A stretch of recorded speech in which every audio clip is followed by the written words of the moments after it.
Dictation शुरू होगी 3 second बाद।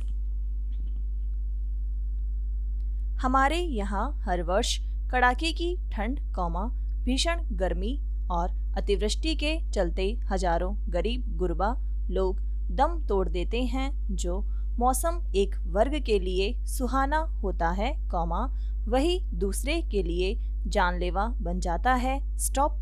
जब यह पता है कि अपने देश में मौसम की ऐसी स्थिति है, तो सरकारी नीतियों और योजनाओं में इससे बचाव के आधुनिक उपाय शामिल किए जाने चाहिए। स्टॉप।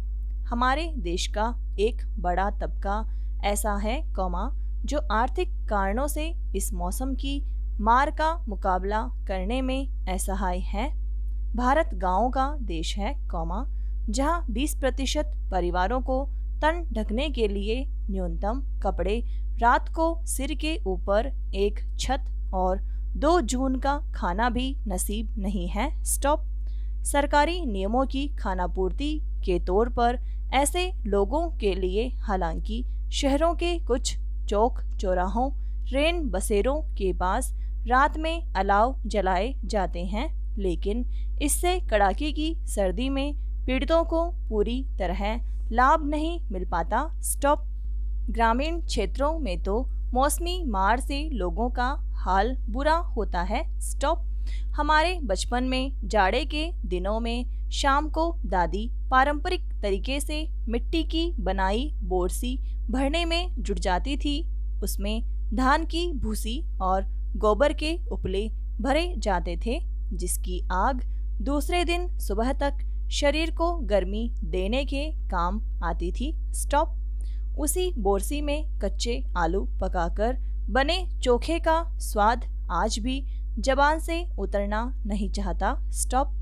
दादी सोने से पहले हाथ में सरसों का तेल लगाकर बोरसी की मंद ताप से हाथ पैर को सेंक दिया करती थी, जो शरीर को ऊर्जा से भर देता था। स्टॉप।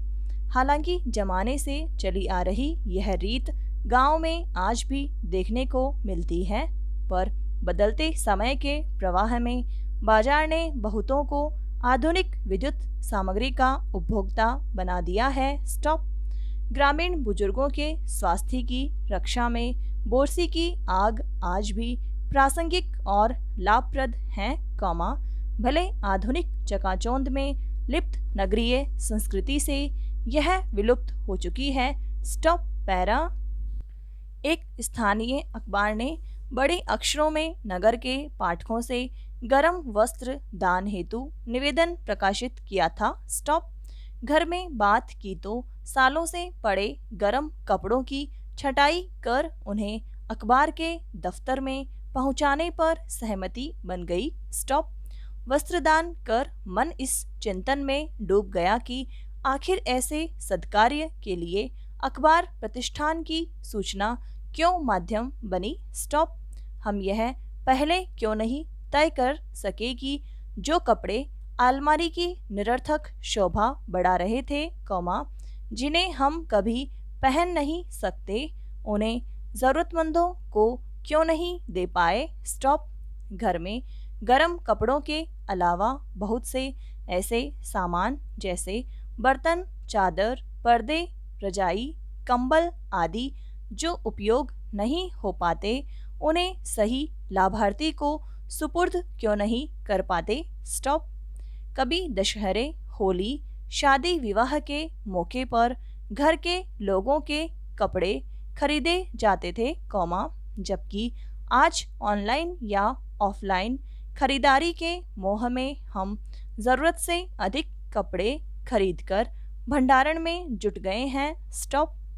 बहरहाल ठंड की बयार को जिस रूप में मुंशी प्रेमचंद की पूस की रात में हल्कू ने भोगा था, यह आज भी अपने संशोधित संस्करण में निर्धनों के लिए जस की तस बनी हुई है। स्टॉप। जाड़े के दिनों में आज भी गांव के अधिकांश घरों में पुआल पर कंबल या दरी बिछाकर सोने का चलन है। स्टॉप।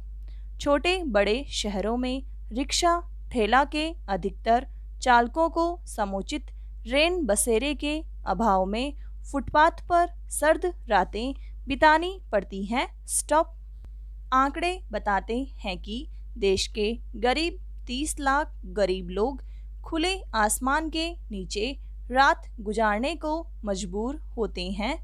आश्चर्य और दुख की बात है कि मुंबई और कोलकाता में दुनिया की सबसे अधिक झुग्गी झोपड़ी और गरीबी मौजूद है, जहां की सर्द रातें हर साल कयामत ढाती हैं। स्टॉप।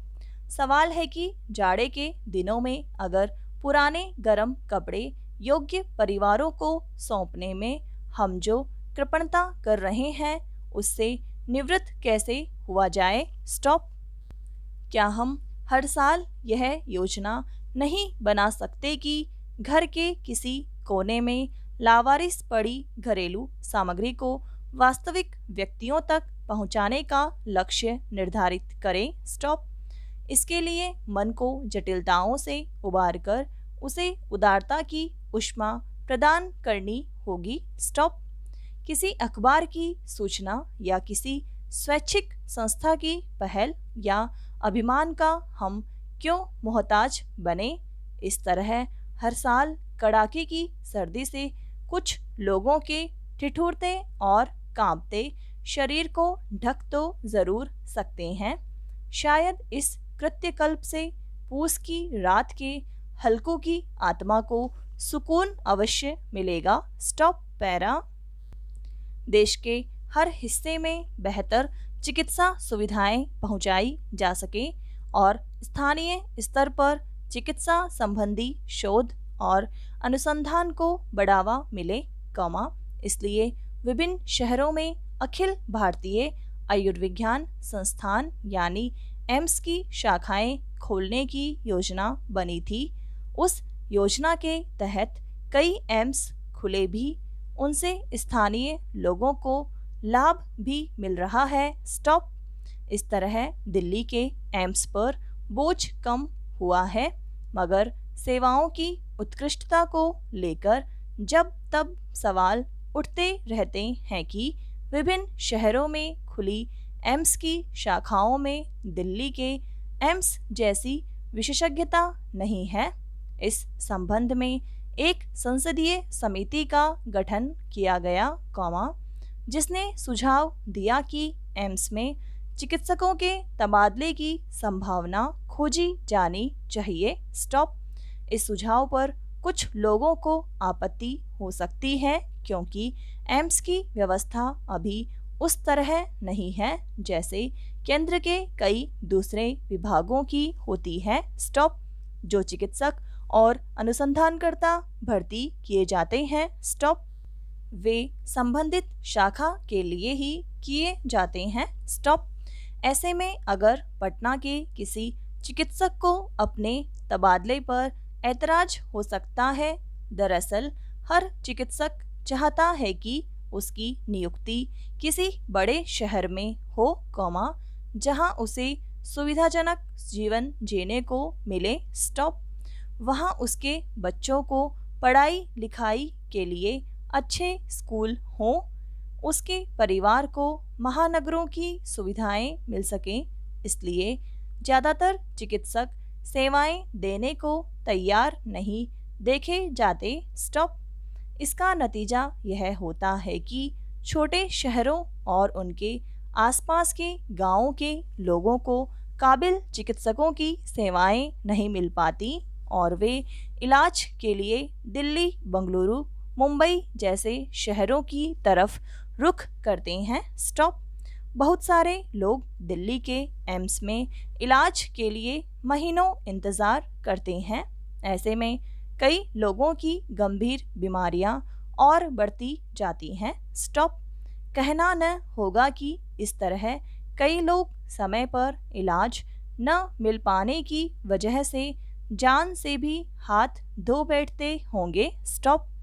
लोगों को उनके घर के आसपास बेहतर चिकित्सा सुविधाएं मिल सकें, काबिल चिकित्सक उनका इलाज कर सकें। इसलिए सरकार ने नियम बनाया था कि चिकित्सा स्नातक की पढ़ाई कर चुके हर युवा को पहले कम से कम 1 साल ग्रामीण इलाकों में जाकर अपनी सेवाएं देनी होंगी। स्टॉप। समाप्त।